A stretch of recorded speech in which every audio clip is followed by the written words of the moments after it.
Біздер өткен сабағымызда айналу денелері туралы айтқан болатынбыз, иә?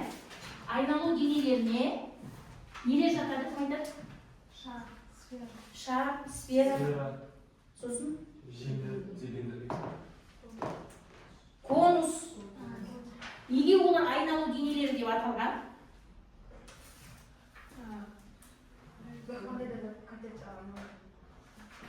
Қандай да бір фигураны айналдырғанда шығатын дене болғандықтан оларды айналу денелері деп атаймыз.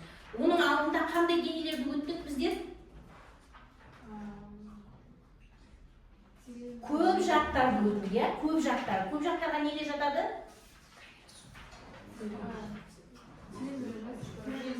Пирамида, призма, осы екеуі жатады. Олар топқа бөлінетін еді.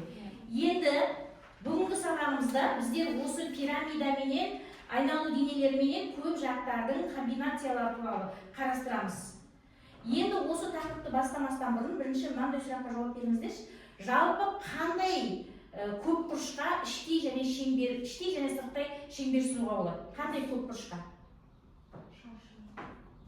Шаршыға, яғни дұрыс көп бұрышқа, кез келген дұрыс көп бұрышқа іштей де сырттай да шеңбер сызуға болады. Мысалға дұрыс үш бұрышқа іштей де сырттай да шеңбер сызуға болады, шаршыға, дұрыс бес бұрышқа деген сияқты. Ал кез келген үш бұрышқа іштей және сырттай шеңбер сыза беруге бола ма?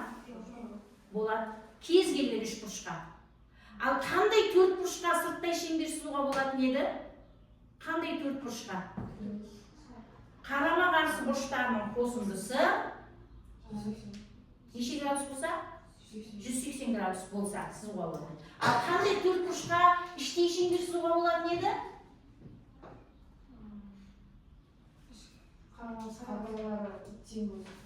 Дұрыс, қарама қарсы қабырғаларының қосындылары тең болса, онда мұндай төрт бұрыштарға іштей шеңбер сызуға болатын еді. Енді осы алған білімдерімізді пайдалана отырып, біздер бүгінгі тақырыбымыз призма және цилиндр, пирамида және конус деген тақырыпты жазып қоямыз. Кітаптарымыздың 117-ші бетінде бүгінгі күннің жадын жазамыз. Бүгін 23-ші.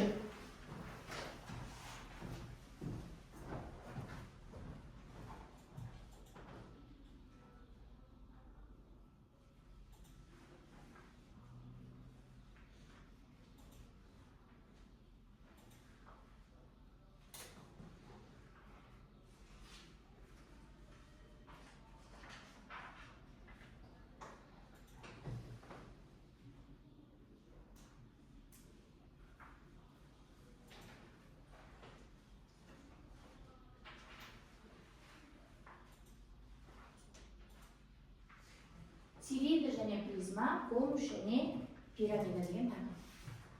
Бүгінгі сабағымыздың мақсаты көп жақтар мен айналу денелерінің өзара комбинациялары, олардың элементтерінің арасында қандай байланыс бар, сол жөнінде әңгімелейтін боламыз.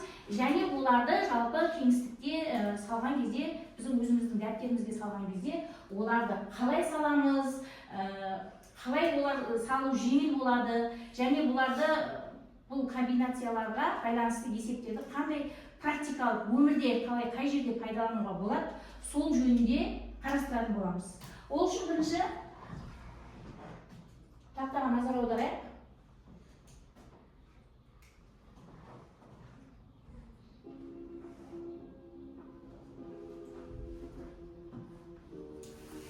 Егер тік призманың табандары цилиндрдің табандарына іштей сызылған болса, онда призма цилиндрге іштей сызылған. Немесе цилиндр призмаға сырттай сызылған деп аталады. Егер тік призманың табандары цилиндрдің табандарына сырттай сызылған болса, онда призма цилиндрге сырттай сызылған. Немесе цилиндр призмаға іштей сызылған деп аталады. Егер пирамиданың төбесі конустың төбесімен сәйкес келіп, ал табаны конустың табанына іштей сызылған болса, онда пирамида конусқа іштей сызылған, немесе конус пирамидаға сырттай сызылған деп аталады. Егер пирамиданың төбесі конустың төбесімен сәйкес келіп, ал табаны конустың табанына сырттай сызылған болса, онда пирамида конусқа сырттай сызылған, немесе конус пирамидаға іштей сызылған деп аталады. Мен сіздерге бір есеп ұсынғалы тұрмын. Менің Енді жаңа сіздер призмаға іштей сызылған, сырттай сызылған цилиндрлерді, пирамидаға іштей және сырттай сызылған конустарды былай көз алдарыңызда елестеттіңіздер. Енді соны сызба түрінде қарастыратын болсақ,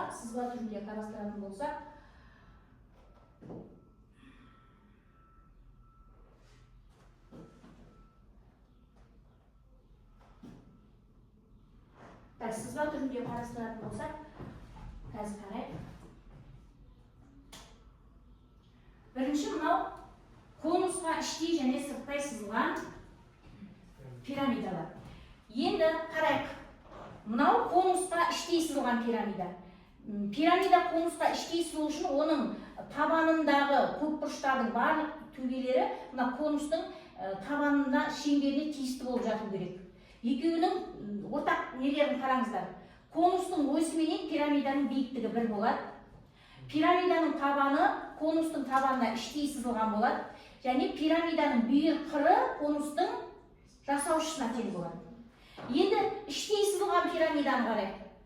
Іштей сызылған пирамиданы екеуі мынау төрт бұрышты пирамида іштей сызылып тұр, мына жерде үш бұрышты пирамида іштей сызылып тұр. Енді мына жерде конус іштей сызылып тұр да, көп жақ қалай сызылып тұр, пирамида сырттай сызылып тұр. Енді ортақ қасиеттерін қарастырайық. Пирамиданың бүйір жағының биіктіктері. Не жатады ол пирамиданың бүйір жағының биіктіктері? Дұрыс. Апофемасы конустың несімен бірдей болады екен? Жасаушысымен бірдей болады екен. Конустың табаны пирамидаға іштей сызылған шеңбер болып есептеледі екен. Және екеуінің төбесі бір жерде жатады екен. Сосын және тағы не қандай қасиет бар? Биіктігі бірдей болады. Екеуінің биіктігі бірдей болады. Мынау үш бұрышты призма конусқа сырттай сызылып тұр. Мына жерде төрт бұрышты призма конусқа сырттай сызылып тұр. Мен көріп отырсыздар, апофемасы ол конустың жасаушысымен қандай болады екен? Бірдей болады және төбелері ортақ болады. Биіктіктері қандай болады? Тең болады екен. Енді келесі, мынау цилиндр. Дәл жаңағы сияқты анықтамасы. Егер де призманың табандарындағы жатқан көпбұрыштардың барлық төбесі цилиндрдің табанындағы шеңберге іштей сызылған көпбұрыш болса, онда ол призма цилиндрге іштей сызылған деп аталады. Енді ортақ қасиеттерін қарастырайық. Призманың барлық төбелері міне табан шеңберінде жатады дейді. Призманың бүйір қырлары цилиндрдің жасаушылары болады дейді. Мынау үш бұрышты призма іштей сызылып жатыр, мына жерде төрт бұрышты призма іштей сызылып жатыр. Енді мынау іштей сызылған цилиндр. Қай уақытта іштей сызылады? Егер де цилиндрдің табан шеңбері мына призманың табанына іштей сызылған шеңбер болатын болса, онда ол цилиндр призмаға іштей сызылған цилиндр деп аталады. Енді ортақ қасиеттерін қарастырайық. Призманың бүйір жақтары мына немен бүйір бетімен жанасады дейді. Призманың биіктігі цилиндрдің биіктігі бола алады. Цилиндрдің табаны мына көпбұрышқа іштей сызылған шеңбер болып есептеледі дейді. Жалпы бүгінгі сабағымыз осы. Енді кітаптарымызды ашамыз. Кітаптарымызды ашайық. Сондағы 18-де 6-шы есепті ауызша. 18-де 5-ші суретке қарап отырамыз. Оқимыз. 1 минут уақыт. Кім жауабын тапты, орнына қол көтеріп айтамыз жауабын. Оқимыз бірінші.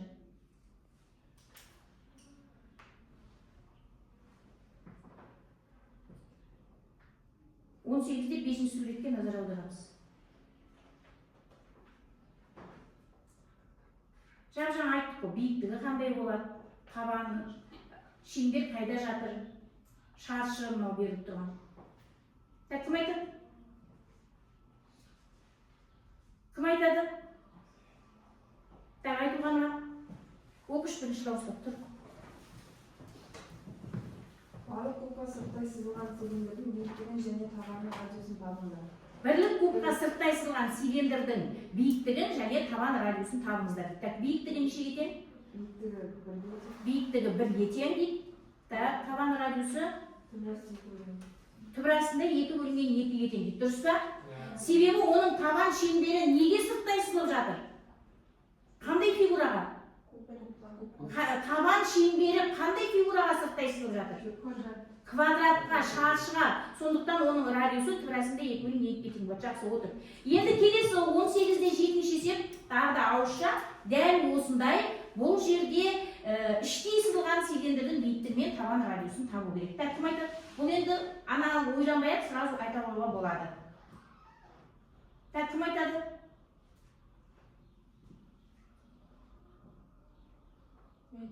Альбина? Биіктігі 1-ге, табан радиусы 0,5-ге, яғни 2-ден 1-ге тең. Табан радиусын қалай тауып отырсың? Бұл жерде шеңбер шаршыға іштей сызылып тұр. Яғни шаршыға іштей сызылған шеңбердің радиусы оның қабырғасының жартысына тең болады. Жақсы, дұрыс. Келесі есеп. 18-де 8. Дәптерге орындаймыз. Жеке жұмыс. 18-де 8. 18-де 8. Суретін салу міндетті емес, бірақ өздеріңіз үшін салып қойсаңыздар болады. Тік бұрышты параллелепипед берілген, бір төбесінен 3 қыры деген қандай еді ол? Қазақша бізде айтқанда? Иә, дұрыс, ұзындығы. Иә. Ал 18-де 8.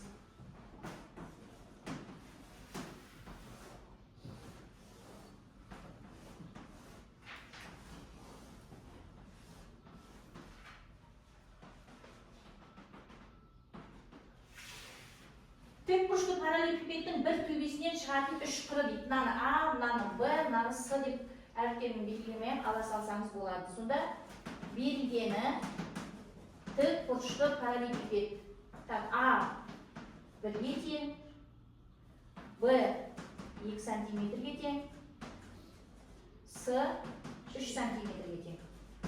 Осы параллелепипедке сырттай сызылған цилиндрдің биіктігін және табан радиусын табыңыз дейді.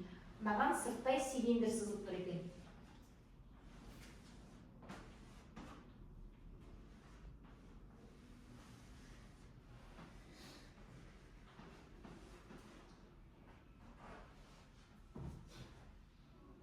Сырттай сызылған цилиндрдің радиусын табу керек және ашты табу керек.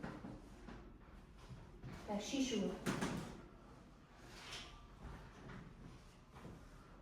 Мынау сырттай сызылған цилиндр. Радиусын табу үшін қабырғасын еккенеміз. Иә. Нені екке көреміз? Аны екке. Жоқ, неге? Мынау деген тіктөртбұрыш қой. Ненің жартысына? Диагональ табуға болады ма? Мынау берейін. Алып шығарайық. Сосын сұрағыма назар аударыңыздар. 5 минут уақыт беріледі.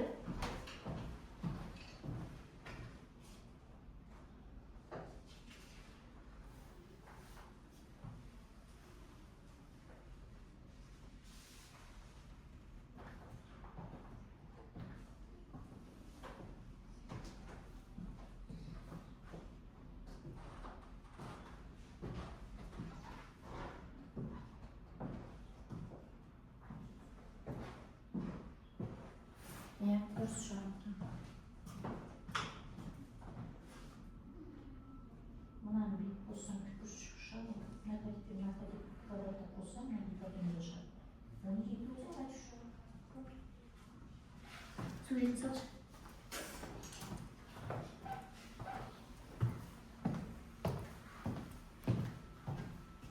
Бірінші жағдайды шығарған адам алып келіңіздерші ма? Дұрыс, енді ана сұрағына ойланшы, не сұралады сенен? Или жауабын тапсақ сол сұрақтың, дәптеріне жазып маған көрсете ғой. Мына табанның диагоналін жазсын. Мына екі квадраттан қосасың үшін. Сол екі өзі радиус шығады. Так.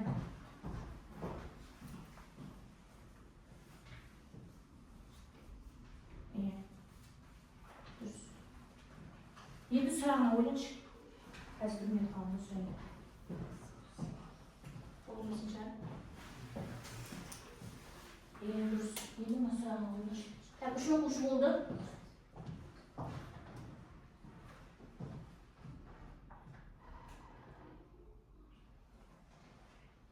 Nega 3 dedim, yana oturmuş bo'lsin. Qaraymiz. Bunda radiusni topamiz. So'ng bittani topamiz. Chiqmas yangi жаңа radiusi. Dürüst. Endi bittani topshish. Bittani topib qo'ydik, durust ya. Endi sırağını o'yla. İyi sıralar taraf. Ben olsam, boş şöyle bir kalkıyorsun, hareketlerimizi tamamlıyorsun. Bitti takımda. Bitti benim namım biliyor musun? İşin sonunda düştüydüm. Sen arası takamıyorsun. Sen taktılar arıyorsun.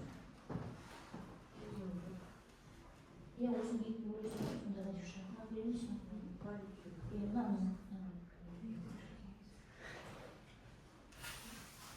Bir şeydi.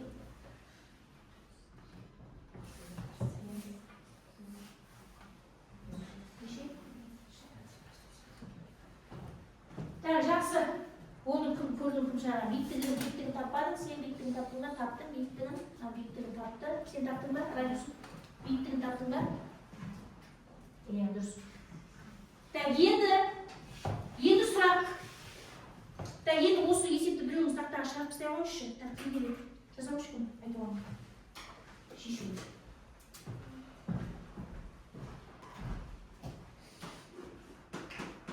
Мына жаза бер.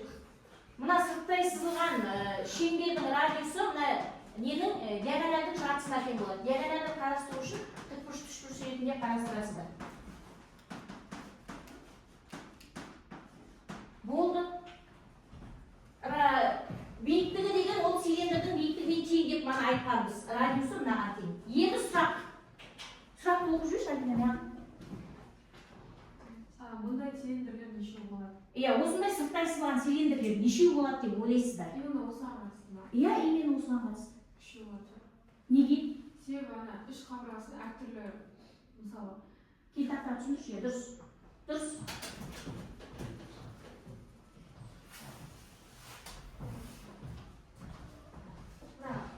Б-сының орындарын ауыстырып қайта жазуға болады. Дұрыс. Мысалға мынаны қазір біз А-ны 1-ге тең, Б-ны 2-ге тең, С-ны 3-ге тең деп тұрмыз да. Енді керісінше мысалға А 2-ге тең, Б 3-ге тең, С 1-ге тең деп алуға болады. Бұл жерде сізге жазып отыра ғой. Ені мынандай, ұзындығы мынандай, биіктігі мынандай деп сізге ажыратып бермеген. Тек 3 өлшемі деп айтқан. Сондықтан бұл жерде біз орындарын ауыстыра беруімізге болады екен. Сонда мынандай сырттай неше цилиндр сызуға болады екен? 3 цилиндр сызуға болады екен. Келесі есеп. Жазып аламыз, жазбағандарымыз, толықтырамыз, толықтырмағандарымыз. Үшінші келесі есеп. 18-де 13.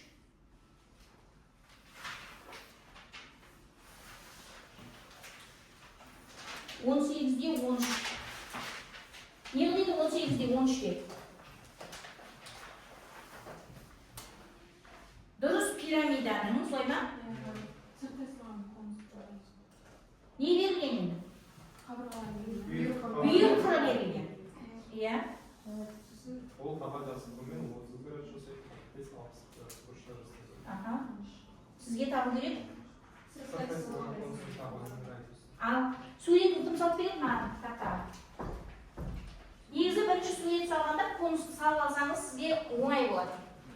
Бұл жерде табаны туралы айтып тұрған жоқ бізге, иә? Сондықтан табаны 4 бұрышты қыласыз ба, 3 бұрышты қыласыз ба, маңызды емес, ол ойлап қармайды. 3 бұрышты қылып саласаңыздар, ең қарапайым, да? Ал кім суретін салып береді маған? Бар ма мен салып берейінші дейтін адам? Мен конусты салып қояйын сізге. Суретін салып, берілген жазып беретін адам бар ма?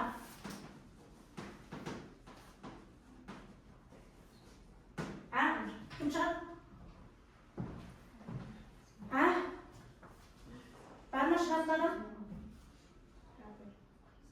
Осыған іштей пирамида сызу керек осылай ма? Енді табанына 3 бұрыш салып төбесімен қоса қоясыз ғой, оның несі қиын? Кел, ел болып келсең кел. Даже мен тек 3 құрышын да салып қояйын дедік.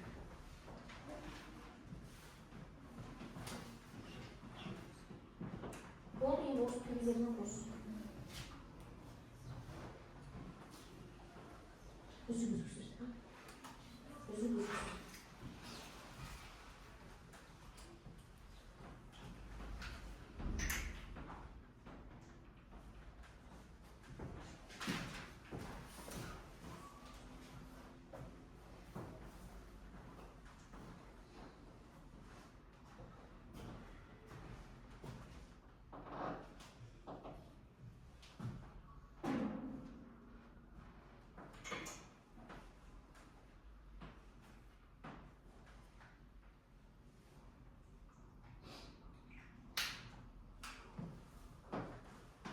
Қайсың жаңа, бекіп тапқан, сен беді? Кім өлді қайсы? Өлді ме, махаббаттан? Кім? Мына есепті шығара береміз, жеке жұмыс бұл да. Отырайсың ба ғой? Отыра берме, берілген жазың ба?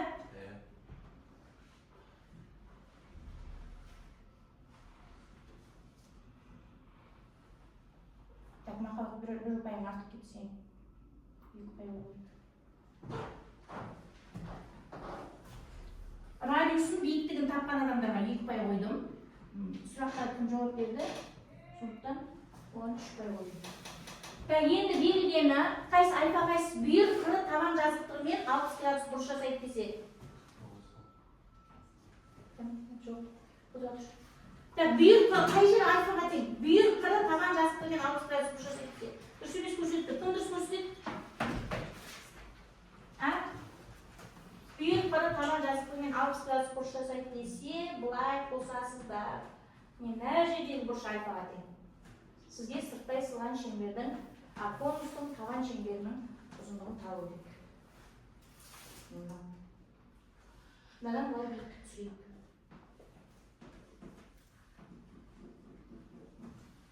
Мынау не радиус мынау де? Мынау радиус. Не көріп тұрсыздар бұл жерде? Болды енді шығып тұр дейсіз. Мынаны H деп белгілеп алыңыз. Или әріппен белгілеңіз. Мынау H сізде. Немесе үлкен H. Мынау R. Мынау X сізде.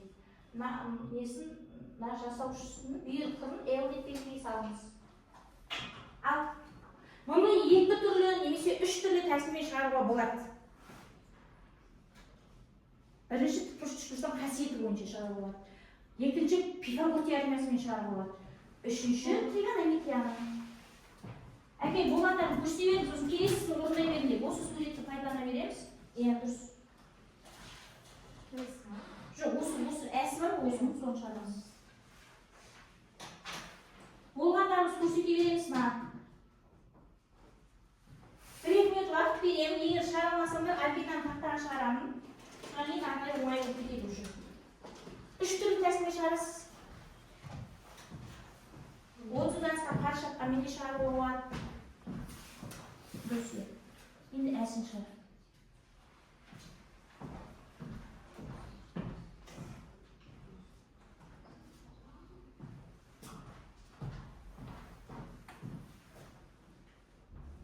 Мына жер дұрыс. Пирамиданың бүйір қыры беріп тұр ғой, сізге? Сен соны жазып алыпсың ғой. Бүйір қыры, пирамиданың бүйір қыры, мынау 1-ге тең. 30 градусқа қарсы шаққан кәдімгі ол биіктік қой, да? Сонда 30 градусқа қарсы шаққан кәдімгі. Пирамиданың бүйір қырын L деп алатын болсақ, ол сізде 1-ге тең. 2 адам шығарып көрсетті ма? Жоқ.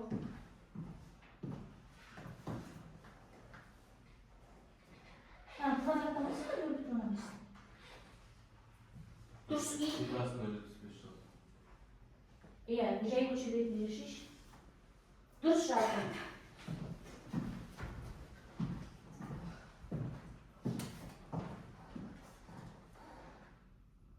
Дұрыс. Дұрыс жалпы өзің бар. Неге емесің бұна егі? Неге емесің бұна егі? Мынау ұш шақты оңа сені. Мынау оңа жүрсің. Екіншісі. әсінде болдың ба? Так, Амангелді сен баршы, жаңа аяқташы осы есебін. Шығарып тұрсың дұрыс. Шешіп ой жоғары жаққа.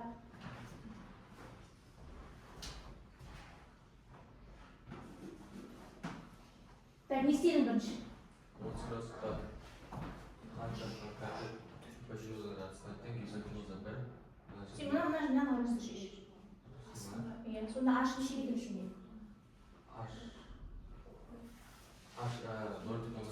Жас жоқтан.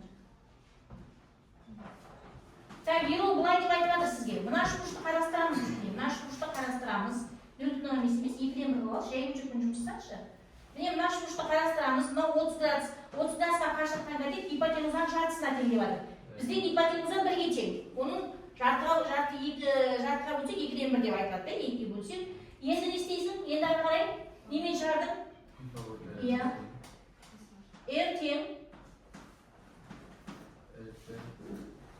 Ары қарай келесі 45-60 кластарды пайдаланып шығара беріңіз. Шығардың ба? Өзің шығар.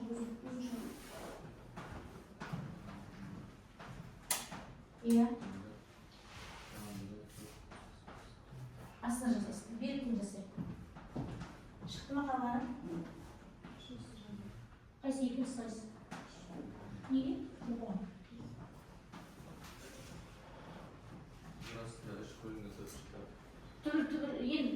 Түбір үш түбірдің астында қалып қояды. Иә. Екінші алпыс градус ба? Болды, жақсы отырамын. Дұрыс. Енді екіншісі альфа тең болады неше градус дейді? 45 градус. Манағы бүйір қырымыз өзгермей, тағы да радиусты табу керек. Так, айтуғаныма үшеуінде болды, асында, әсінде, бысында. 45 градус. 45 градус болса, түпкіш түшкішіміз қандай болады? Хет болмаған енді.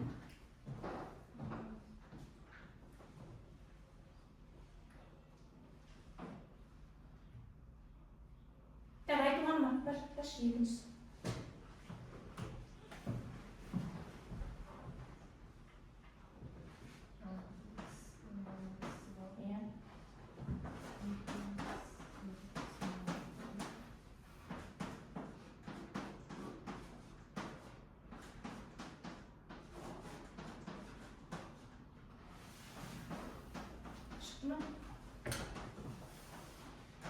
Ол тең тең жазам. Болды дұрыс. Мынау тең бер үш бұрыш болады. Сол кезде мына x пен x екеуі x деп белгілеп алған ғой мына. Дұрыс шықты. Келесі үшінші. Альфа тең 60 градус. Вообще оқымайды.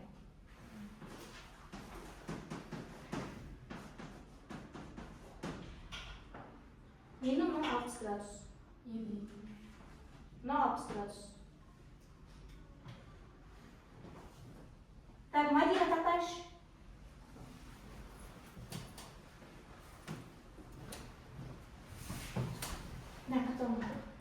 Мына жер 60 градус болса, қай жер 30 градус?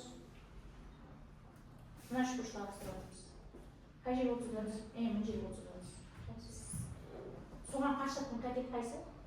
Мынау. Сол нең жатысына дейін? Гипотенузаның шегінде? Болды. R тең. Неге түбір? Мынау неше градус? 30. Мынау соған қашықтан қайтекті. Ол не сен табай деп атқаның? Радиусында ол екенін.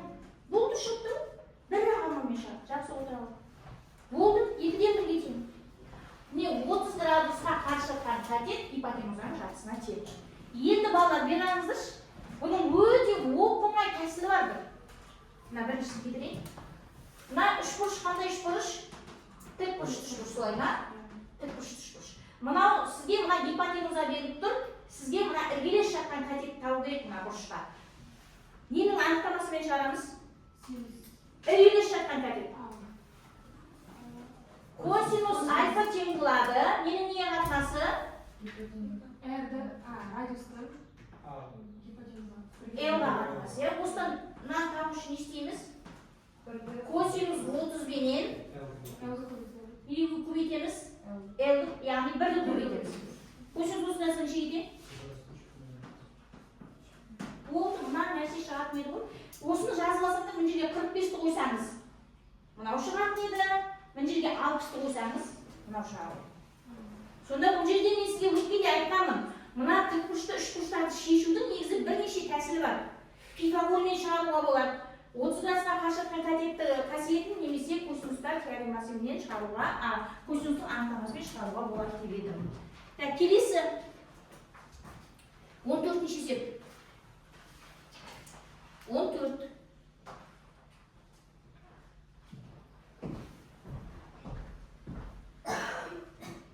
Бұл жерде не берілген? Қазір дұрыс үшбұрышты пирамида, яғни тетраэдр деген сөз болып тұрмайды. Барлықтылар бірге түсініп отыр ма?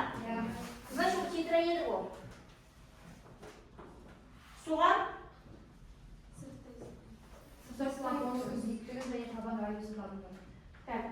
ақылдасып шығарасыздар. Дәл жаңағыдай сурет сала оны, сәл ала сала оны салайық.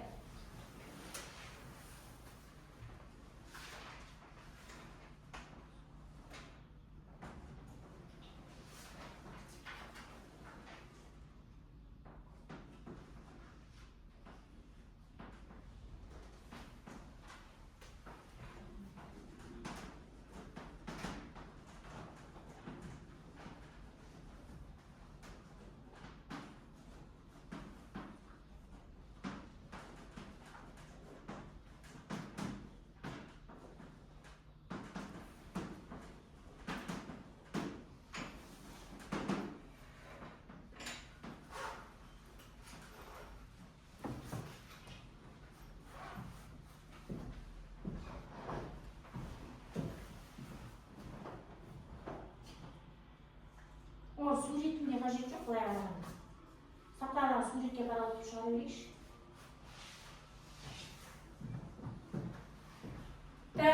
Конустың табаны не затқа сырттай сызылып жатыр?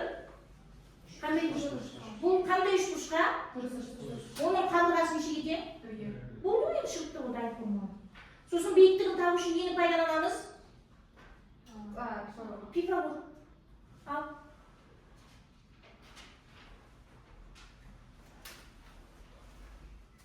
Сендер бастап кеттіңдер ғой. Кирееваның біреуі тақтаға кетші, сен Киреева ақалатсың ба? Шешуге.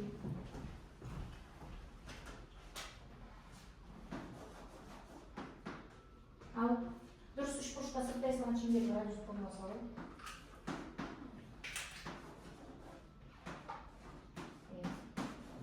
Тең. А неше едім сендер? Тең болады. Берен санақтан құрсаң.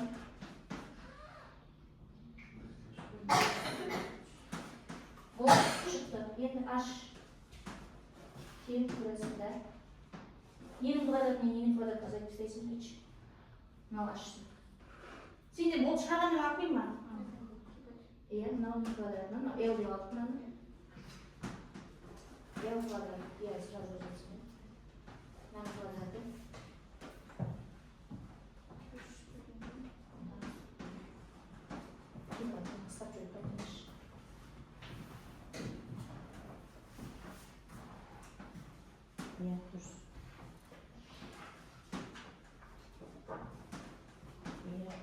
Әкел, оғанжан әкеліп, әкел.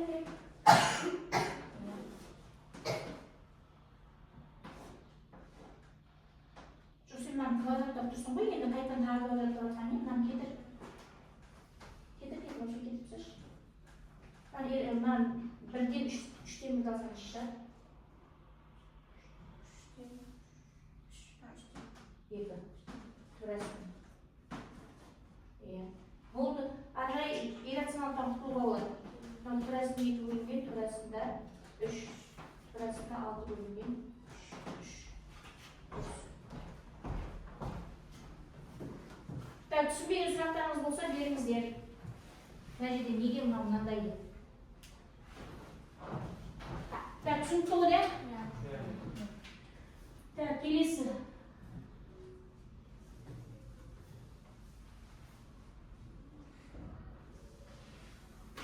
Ал, мына есеп. Топтық жұмыс. Топтасамыз, былай артымызға қоя қоямыз. Артқа бұрыла қоямыз.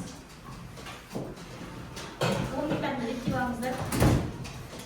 Тоқылам сен артын ашқан деп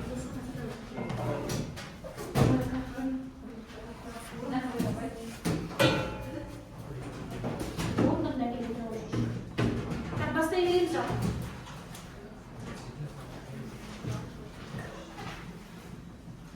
Так, құлақтарыңыз менде болсын, жұмыс жасай береміз. Суреттің қажеті жоқ, уақыт кетеді. Так, биіктігі 20 см, диаметрі 30 см болатын цилиндр формасында тортты қаптау үшін тікбұрышты параллелепипед тәрізді қораптар жасалған дейді. Осы қорапты жасау үшін қанша материал керек? Егер қосымша жапсырмаларға барлық материалдың 15% кететін болса. Сонда мынаны несін табамыз? Дұрыс, толық бетін аудан табамыз. Тауып болғаннан кейін соның 15%-ын қосып, 15%-ын тауып қосамыз. Ал калькуляторларың бар ма? Ал біреуіңіз толық бетін, біреуің бүйір бетін, біреуің табанның периметрін таба беріңіздер.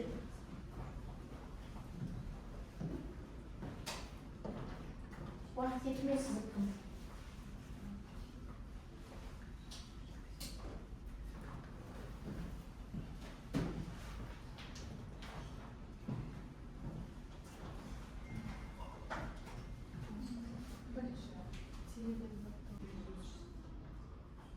Дұрыс жауаптар естіп жатырмын. Ал, шығара береміз.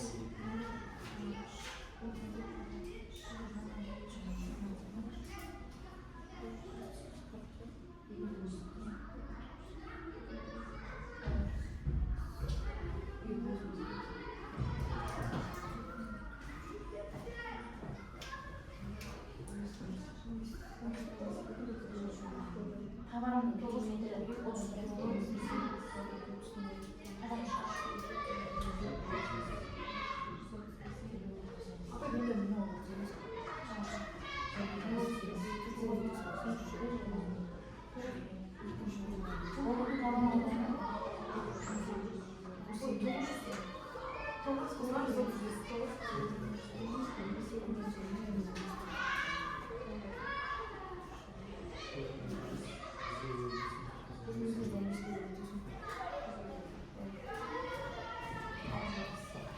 Так, кім тапты толық бетін аудан?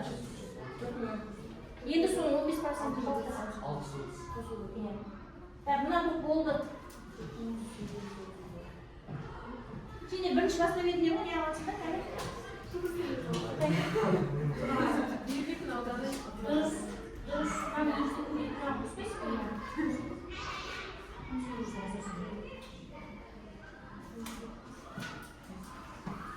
Неге толық жұмысысын, неге толық дейсің, жүріп тарағын так, мына қатар болды. Так. Бұл дұрыс бәрі есеп орындалып қалсақ болды. Так, кім қайда? Келейба, махаббатқа жан тақта ашқан.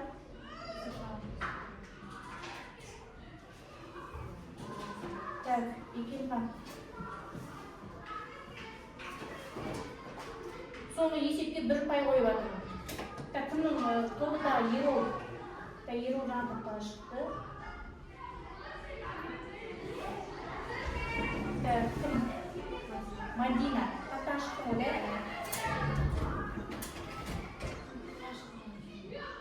Так, сосын. Альбина. Альбина, сен 1 пай екен. Так, сосын бұнда? Болды ма? Жалпы топтық жұмысқа 1 пай. Так, түсінікті ғой, да? Үйге тапсырмаға енді 18-де 16-шы есепті аламыз. Так, енді бүгінгі сабағымызды оқушылар бекітуіміз керек. Мына жерде тік призмаға іштей және сырттай сызылған цилиндрлер туралы 5 сұрақ прим ауызша. Мына жерде пирамидаға іштей және сырттай сызылған конустар туралы 5 сұрақ. Ауызша, ешқандай есеп жоқ. Так, кім шығады? Екіншісіне кім шығады?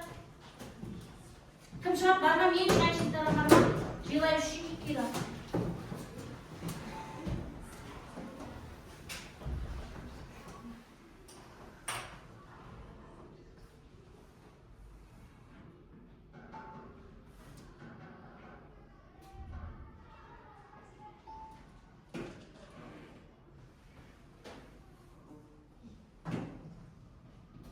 Біреу.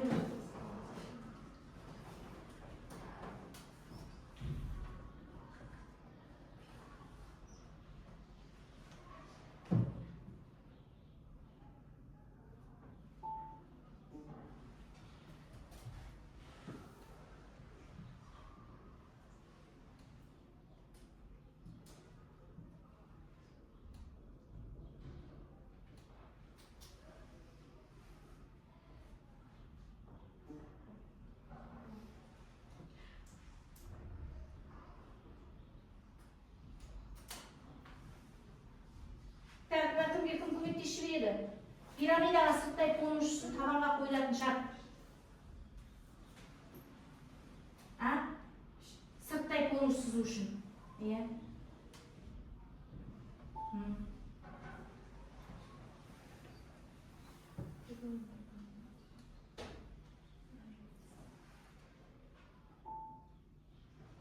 Bir сұрағым қате болды, қалған дұрыс. Жоқ. Жаңасына тең дегеніміз. Келесі сұрақ. Еші сұраққа жауап бердің. Үшеуіне дұрыс жауап бердің сен, төртеуіне дұрыс жауап бердің. Жақсы. Енді бүгінгі сабағымызда балалар былай істей қояйық. Кері байланыс жасай қояйық. Мына жерге келіп. Үстін басып. Тез істей қойыңызшы. Честно істеңдер.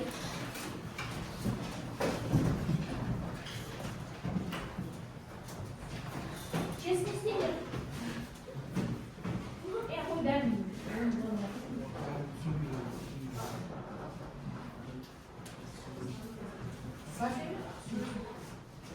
Қайтам түсіндірем жоқ.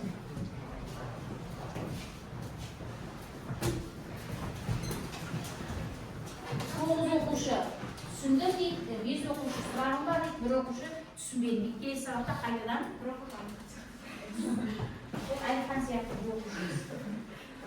Енді бүгінгі сабақ жөнінде кімнің қандай пікірі бар? Тек 1-3 ауыз сөзбен айта қойыңызшы ма? Жалпы өзіңіз бүгін сабақты түсіндіңіз ба? Сізге не қиын болды? Ұнаған жерлері бар ма? Ерол, сен айтшы. Бұл болып тұрған бе? Сен сөйлетіп беретін саған. Сабақ ұнады, өзім түсінбегендерім, гипотенуза тапқанда 45 градуспен 60 градусқа қарсы жатқан контент табылмаған, сол қиында болды, формасы есіне түсіп кеткен. Жалпы сабақ туралы сабақтың несі бар? Жақсы болды негізі. Жақсы болды. Тағы бір адам бар ма? Орындап жіберетін? Адайбек деп көрсетіп жатыр. Адайбек. Сабақ өте керемет өткізді. Барлық мұғалімдерге байланысты барлық форматтағы қамтылған ақпараттар көрсетілді. Жалпы мұғалім технологияны пайдалану барысында түрлі материалдарды қамтыды және оқушыларға кері байланыс алуында да түрлі материалдар болды. Оқушыларға түсінікті болды деген ойдамын. Маған да түсінікті болды. Рахмет. Жақсы, рахмет. Сау болыңыздар.